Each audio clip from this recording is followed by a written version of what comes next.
नमस्कार साथियों, कैसे हैं आप सब। तो अभी हम व्यंजनों के भेद के बारे में पढ़ेंगे। जो प्रयत्न के आधार पर व्यंजनों के भेद रहते हैं, एक है अभ्यंतर प्रयत्न, ठीक, एक है बाह्य प्रयत्न। पहले अभ्यंतर प्रयत्न यानी मुख्य विवर में जो अंग हैं हमारे, जैसे जीवा है, तालु है, मूर्धा है, दंत मूल है, दंत है, ओष्ठ है, तो इनके आपस में स्पर्श करने पर, जो प्रयत्न करने पर जो व्यंजन उच्चारित होते हैं उनके बारे में पढ़ेंगे। ध्वनि उत्पन्न होने के पहले वाग इंद्री की क्रिया को अभ्यंतर प्रयत्न कहते हैं। वाग इंद्री यानी हमारे मुख के अंदर की जो इंद्रियां हैं, ओके। अभ्यंतर प्रयत्न के आधार पर व्यंजनों के भेद हैं तीन। कौन कौन से? स्पर्श, अंतस्थ और ऊष्मीय, ठीक है। कौन कौन से? स्पर्श, अंतस्थ, ऊष्मीय कह सकते हैं, ठीक है। और ऊष्मीय को संघर्षी व्यंजन भी कहते हैं, याद रखना है। अगर ये पूछ लिया जाए कि संघर्षी व्यंजन कौन से हैं, तो ऊष्मीय है। ऊष्मीय कौन कौन से? ये वाले जी, ठीक है, ये वाले ऊष्मीय। तो ये हैं भाई हमारे संघर्षी व्यंजन। संघर्ष स्पर्शी अलग है, च वर्ग, लेकिन जब संघर्षी के बारे में पूछ लिया जाए तो ये वाला। आगे चलते हैं। स्पर्श व्यंजन, तो इसके बारे में बता देते हैं। जो क वर्ग से लेकर प वर्ग चलता है, ठीक है, 25 उसमें वर्ण रहते हैं, ठीक है जी। क से लेकर म तक वो आपके मिल जाएंगे आपको स्पर्श व्यंजन, ठीक है। ये वे व्यंजन हैं जिनके उच्चारण में जीव या निचला होठ उच्चारण स्थान का स्पर्श करके वायु को रोकता है। क्या कहा जा रहा है कि उच्चारण में जीव या निचला होठ उच्चारण स्थान का स्पर्श करके वायु को क्या करता है? अवरोध करता है, रोकता है। इन व्यंजनों को उच्चारण स्थान के आधार पर 5 वर्गों में 5-5 संख्या में बांटा गया है, ठीक है जी। याद रखेंगे आप लोग। अंतस्था के बारे में क्या कहा जा रहा है? ये वे व्यंजन है जिनका उच्चारण स्वर और व्यंजन के मध्यवर्ती होता है, यानी अर्ध स्वर के रूप में जिनका उच्चारण होता है, अंतस्था व्यंजन उसको कहा जाता है। देखो कौन कौन? मध्यवर्ती यानी स्वर और व्यंजन के बीच में होता है जिनका उच्चारण। क्या कहा जा रहा है कि इन व्यंजनों में श्वास का अवरोध बहुत कम होता है। अवरोध जो है श्वास का, यानी हमारी सांस, ठीक है, वायु का अवरोध जो है बहुत कम होता है। ऐसा नहीं कि होता ही नहीं, बल्कि होता है लेकिन कम होता है। जैसे य और वो, ठीक है। हालांकि र और लो को भी इसमें काउंट कर लिया जाता है, तो इसमें भी सांस का अवरोध जो है कम ही होता है वैसे। लेकिन य और वो तो है पुख्ता रूप से अर्ध स्वर भी इनको कहा जाता है, लेकिन अंत स्वर में र और लो को भी रखा है। इस विशेष योग्यता के कारण इन दोनों स्वरों को अर्ध स्वर भी कहा जाता है, ठीक है। वैसे अंतस्थ 4 माने जाते हैं। आगे चलते हैं साथियों। ऊष्म या संघर्षी व्यंजन, ठीक है। ऊष्म या संघर्षी व्यंजन में क्या है? ये वे व्यंजन है जिनके उच्चारण में विशेष रूप से श्वास का घर्षण होता है। वस्तुतः जीव या होठों के निकट आने के कारण इनके उच्चारण में वायु रगड़ खाती हुई बाहर निकलती है। क्या खाती हुई? रगड़ खाती हुई। जीव और होठों के निकट आने के कारण इनके उच्चारण में वायु रगड़ खाती हुई बाहर निकलती है, व इसी से संघर्ष घर्षण होता है। ये संख्या में कितने हैं? 4 हैं, ठीक है। और ऊष्म इसलिए भी है क्योंकि वायु गर्म निकलती है, लेकिन वायु जो है जीव और होठों के निकट से रगड़ खाती हुई, यानी गर्म होकर बाहर निकलती है, संघर्ष करती हुई, घर्षण करती हुई, तो इसलिए इनको संघर्षीय ऊष्म कहा गया है। अभ्यंतर के आधार पर कुछ व्यंजन और भी हैं। यदि आप देखें तो अर्ध स्वर तो ये रहे। पार्श्विक जो है, पार्श्विक व्यंजन ये रहा ल। पार्श्विक क्या होता है कि जब हमारी जीवा मूर्धा से टकराती है ऊपर जाके, तो वायु रुकती है, लेकिन वायु अगल बगल से निकल जाती है। वायु रुकती है लेकिन अगल बगल से, लेकिन ये भी अंतस्थ व्यंजन है, लेकिन पार्श्विक में रखा है। तो पार्श्विक का मतलब होता है, पार्श्व का अर्थ ही होता है बगल, अगल बगल, ठीक है, याद रखना।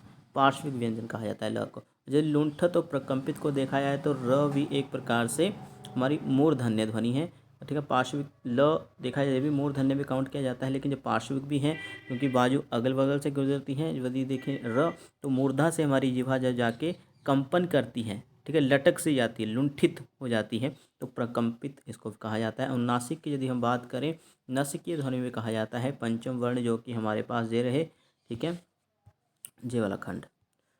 क वर्ग का अंग, च वर्ग का णी, ट वर्ग का ण, और त वर्ग का न, और प वर्ग का म, ये सब पंचम वर्ण। इनको नासिकीय भी कहा जाता है, अनुनासिक वर्ण भी कहा जाता है, व्यंजन कहा जाता है। आगे साथियों देखिए कि पहले तो हमने अभ्यंतर रूप से पढ़ लिया, ठीक है। अभ्यंतर के अभ्यंतर जो है, अभ्यंतर यानी हमारे मुख विवर के अंतर्गत जो प्रयत्न हो रहे हैं उससे हमारे मुख विवर के जो अंग हैं आपस में स्पर्श करके वायु को रोक रहे हैं, फिर वायु बाहर निकली, तो इसको अभ्यंतर प्रयत्न कहते हैं। ठीक है, आंतरिक जो प्रयत्न हो रहे हैं वायु को रोककर बाहर निकालने का प्रयास हो रहा है और स्वरों का व्यंजनों का उच्चारण हो रहा है, तो व्यंजनों के भेद है अभ्यंतर प्रयत्न के आधार पर अभ्यंतर और बाह्य प्रयत्न। ठीक है, अभ्यंतर में आपने देख लिया 3 है भाई, स्पर्श है, अंतस्थ है, ऊष्मीय है। ठीक है, 3 है मुख्य। और यदि हम बाह्य की बात करें तो इसमें साथी 2 आ जाते हैं। तो देखिए साथियों, बाह्य उत्पन्न होने यानी कहने का तात्पर्य बाह्य प्रयत्न में क्या है कि ध्वनि उत्पन्न होने के अंत की क्रिया को बाह्य प्रयत्न कहते हैं। अभी हमारे मुख विवर में जो जो हुआ वायु स्पर्श, मतलब जो बोले कि मुख विवर के जो अंग हैं आपस में स्पर्श हुए, वायु रुकी, फिर बाहर। अभी जो बाहर की जो प्रक्रिया है, बाहर निकलने की जो प्रक्रिया है उसको बाह्य प्रयत्न बोलेंगे। ध्वनि उत्पन्न होने की अंत की क्रिया को बाह्य प्रयत्न बोलेंगे। बाह्य प्रयत्न के आधार पर वर्णों के 4 भेद हैं, मुख्यतः 4 भेद हैं साथियों। ये देख लीजिएगा कौन कौन से हैं।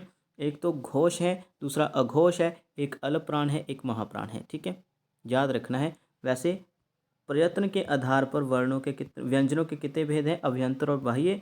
और वहीं पर यदि हम बाह्य प्रयत्न की बात करें तो इसमें आपको 4 भेद मिल जाएंगे। सबसे पहला है घोष।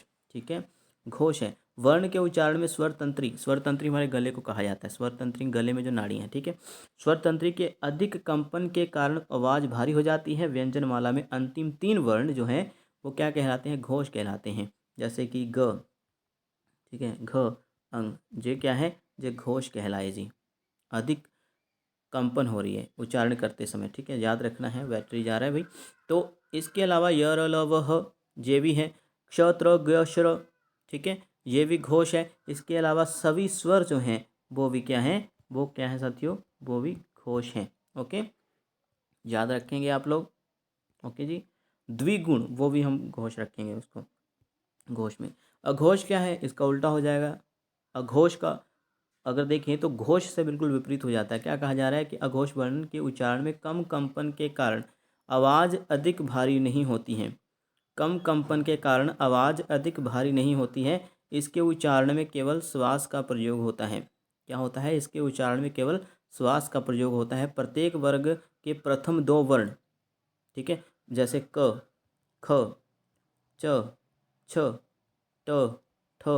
ठीक है, इस तरह से प्रत्येक वर्ण के 2 वर्ण, प्रत्येक यानी प्रत्येक वर्ग के प्रथम 2 वर्ण और साथ में श, स, स। ओके, तो याद रखना है। कुल मिला के बस इतना ही। तो कुल कितने अघोष वर्ण हैं हमारे पास, सिर्फ 13 अघोष वर्ण हैं। ओके साथियों, अगर आप काउंट करें, ये क, ख, च, छ, ट, ठ, त, थ और साथ में प और फ। ठीक है, इन ये तो हो गए 8, ये 10 हो गए और 3 ये हो गए। ठीक, कितने हो गए हमारे पास, 13 अघोष वर्ण। आगे साथी देखिए, महाप्राण व्यंजन ये भी साथियों बाह्य प्रयत्न में आ जाता है, क्योंकि ध्वनि उत्पन्न होने के अंत की क्रिया को बाह्य प्रयत्न कहते हैं। जो तीसरा भेद है साथियों महाप्राण, इसमें क्या है देखिए, महाप्राण व्यंजनों के उच्चारण में ज़्यादा ऊर्जा श्वास वायु का खर्च होता है। ठीक है, और जब हम उच्चारण कर रहे हैं महाप्राण व्यंजनों में, तो उसमें क्या रहता है कि वायु अधिक ऊर्जा लगती है, उसमें अधिक बल लगता है, श्वास भी अधिक आती है, वायु भी अधिक खर्च होती है। तो स्पर्श व्यंजनों में प्रत्येक वर्ण, स्पर्श व्यंजन देखिए साथी जो 25 हैं हमारे, पहले क से लेकर म वर्ग। ठीक है, क वर्ग से लेकर प वर्ग तक। ठीक है, अगर हम इसका देखें ना, ओके, तो इसमें सभी, तो इसमें जो दूसरा और चौथा रहेगा, जैसे कि क, ख, घ और घ, ये सब आपको ऑलरेडी मालूम है। तो इसमें जो दूसरा रहेगा, वैसे ही च वर्ग का दूसरा छ, झ, सॉरी झ जे वाला और जे, तो छ और झ, तो साथियों ये आपके जो है महाप्राण हो जाएंगे, दूसरा और चौथा। ओके, इसके अतिरिक्त आप देखें अल्प प्राण, अल्प प्राण व्यंजनों के उच्चारण में कम ऊर्जा श्वास वायु खर्च होती है। बिल्कुल ये महाप्राण से उल्टा हो जाता है। और प्रत्येक वर्ग का प्रथम तृतीय और पंचम वर्ण अंतस्थ व्यंजन कहलाता है। सॉरी, प्रथम तृतीय पंचम और साथ में अंतस्थ व्यंजन जो अल्प प्राण कहलाएंगे, और जो ऊष्म वर्ण हैं वो महाप्राण कहलाएंगे। बस ये कहना चाहता, थोड़ा सा गलत पढ़ लिया अंत में। तो बस इतना ही साथियों, और जो PDF आपको अभी अपलोड कर दूंगा, इसी से रात को प्रश्न पूछे जाएंगे। धन्यवाद सभी का।